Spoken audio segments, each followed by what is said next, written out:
Flix with the Hicks, where we tell you about the movies. We tell you if they're great or if they really stink. Now it's time to start the show. Yeah, now it's time to go. Guess what? It's Flix with the Hicks. Welcome to another episode of Flix with the Hicks. I'm Greg. This is my wife Janet.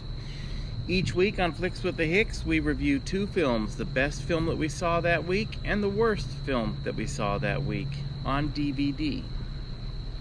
I got tasked with picking the worst film this week. So, my worst film of the week is Touchback.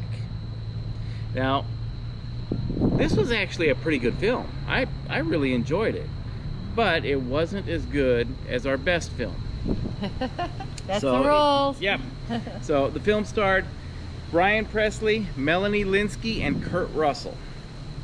And basically, Brian Presley plays a ex-quarterback, a all-state quarterback from high school, who in the state championship game had a horrific injury, and that ended his career. He was supposed to go on to be a big college quarterback, probably have a great professional career, but due to the leg injury, that was it for him.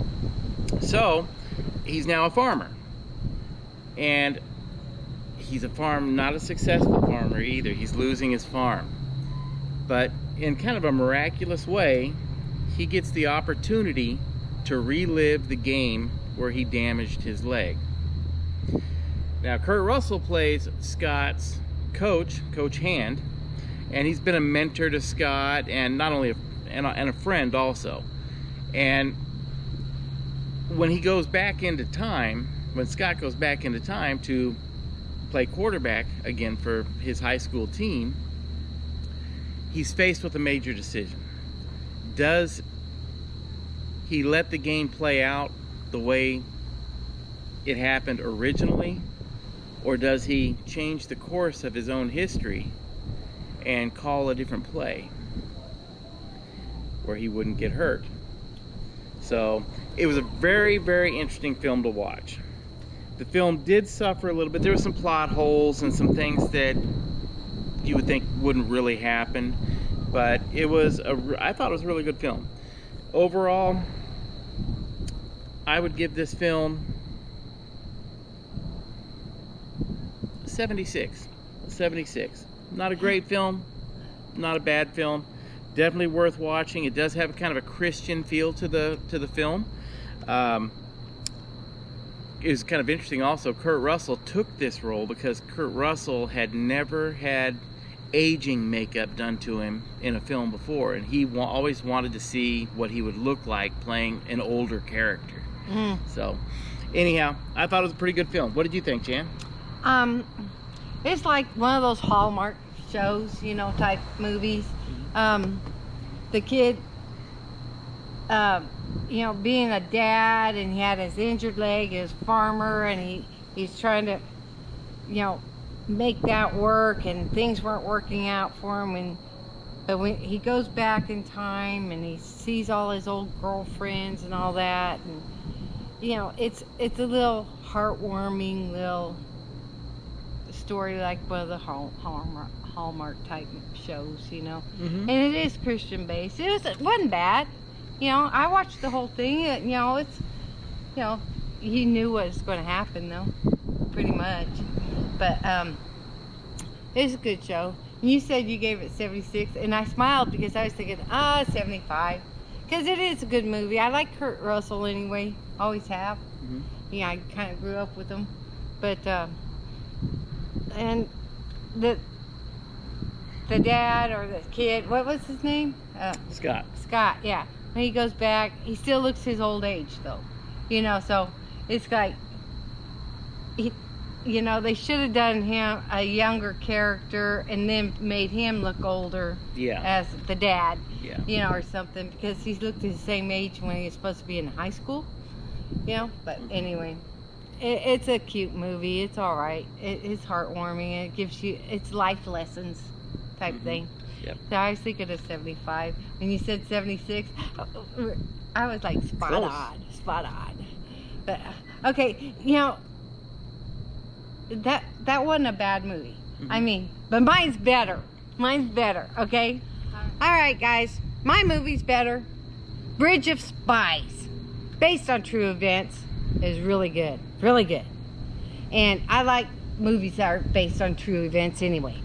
But Tom Hanks plays this attorney in a big law firm, and there's a spy named Rudolph Abel. That was played by Mark Rylance. And then there's another spy that we have named Gary Powers. And there's a student that was captured in Germany named Frederick Pryor.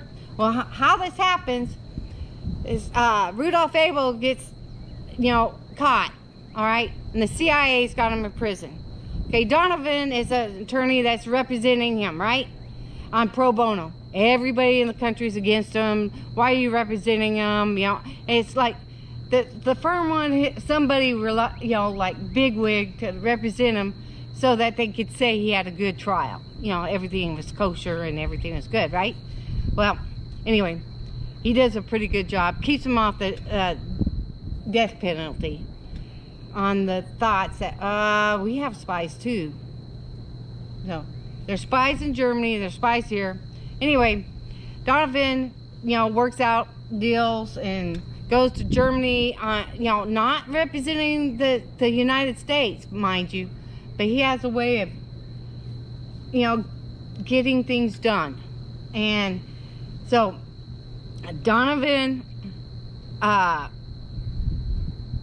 has this mannerism and stuff, and he's able to work with the Germans, and the Germans doing all these scams and everything and twists and trying to get just doing stuff that Donovan knew something was up. That's Tom Hanks. Tom Hanks did a good job doing this. But I like the movie, and it's that was a really tough time in history, and them putting it into a film, thumbs up, I think. Yeah, it was a very good film. This film makes you sympathize with an enemy spy in a certain way, which kind of bothered me. Very interesting film though, but you also have to look at it like, yeah, we have spies that are spying over there also, and I'm sure they would have a hard time sympathizing with our spy. So it was a very good film, very well acted.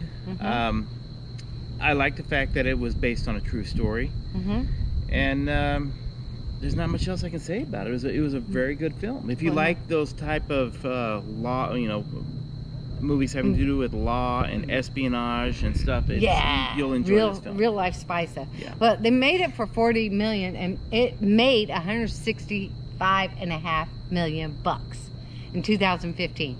That's pretty good. And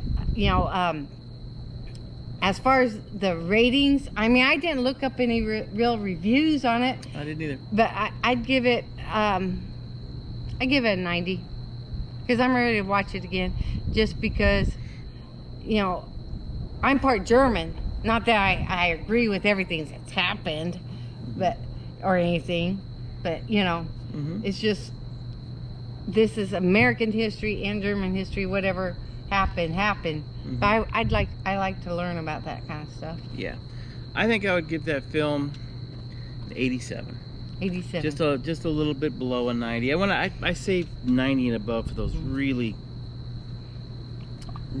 fantastic films. The ones you want to keep and watch over and over and say, hey, you want to come over and watch Lonesome Dove? Or yeah. Right. And this is a really good movie. I just don't know that I can put it up there with the top. Yeah. So. Yeah. I mean, it is good. I was surprised it was that good. And the acting was awesome. And, back in 1957 and all that, spies and all that, that's cool. And it's for real. Well, we hope you guys enjoyed this week's episode of Flix with the Hicks. And until next time, have a great day and go see a good film.